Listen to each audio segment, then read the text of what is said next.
कि जल का महत्व क्या होता है। आज का टॉपिक हमारा है जल, अर्थात हमारा जल का मतलब होता है हमारा वाटर। अर्थात अगर हम बात करते हैं जल के बिना जो कि एक अच्छे जीवन की कल्पना नहीं की जा सकती है। हमारे जीवन में अगर हमारा जीवन है तो इसमें जो कि जल का महत्व बहुत अधिक है। जल के बिना जो कि एक अच्छे जीवन की कल्पना नहीं की जा सकती। क्यों नहीं की जा सकती? क्योंकि कोई भी ऐसा कार्य नहीं है जिसके बिना जल की कोई भी संभावना, यदि हमारे पास जल नहीं है तो हम अपने जीवन के बारे में अच्छे कल्पना नहीं कर सकते हैं। जल के बिना हमारा जीवन जो कि क्या है, अधूरा है। आइए हम बात करते हैं जल का महत्व हमारे जीवन में क्या है। अगर हम बात करें जल जो कि हमारे जीवन में यह महत्व रखता है, जैसे हमें बिजली बनाने के लिए, बिजली बनाने में भी इसका प्रयोग किया जाता है। तो बिजली बनाने में जो कि जल का उपयोग किया जाता है, जो कि पवन चक्की जैसे हो गया। अगर हम देखेंगे तो समुद्र के किनारे जो कि बहुत से बड़े बड़े टरबाइन लगाकर जो कि जल के माध्यम से बिजली का उत्पादन किया जाता है। ऐसा क्यों? क्योंकि जल के माध्यम से ही जो कि बिजली का उत्पादन किया जाता है।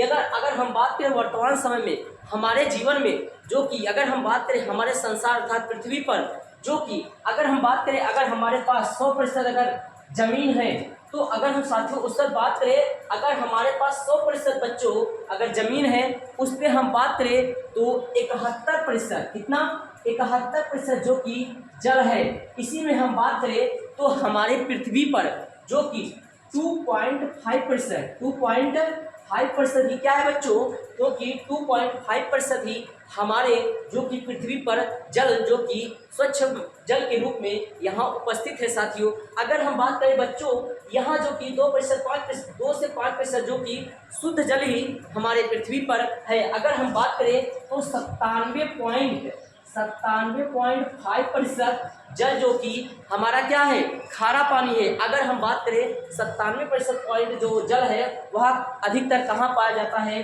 तो सागर हो गए, सागरों, महासागरों में यह जल जो कि खारे पानी के रूप में विद्वान है।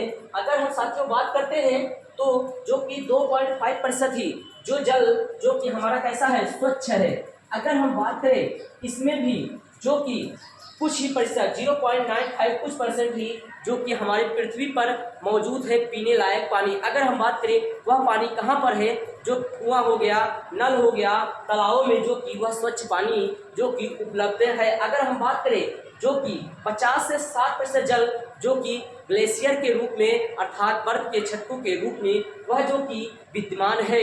अगर हम बात करें हमारे जीवन में जल का ही बहुत महत्व है। अगर हम बात करें हमारे देश में जो कि इस समय जल को संरक्षित करने का बहुत ही संकल्प भारत सरकार के द्वारा कई कार्यक्रम चलाए जा रहे हैं। अगर हम बात करें भारत सरकार ने जो कि हर घर जल मिशन जो कि चालू किया है। अगर हम बात करें तो भारत सरकार ने इस मिशन को कब चालू किया था, तो हमारे देश के प्रधानमंत्री द्वारा दिल्ली के लाल किले से, कहाँ से, दिल्ली के लाल किले से कब चालू किया गया था, 15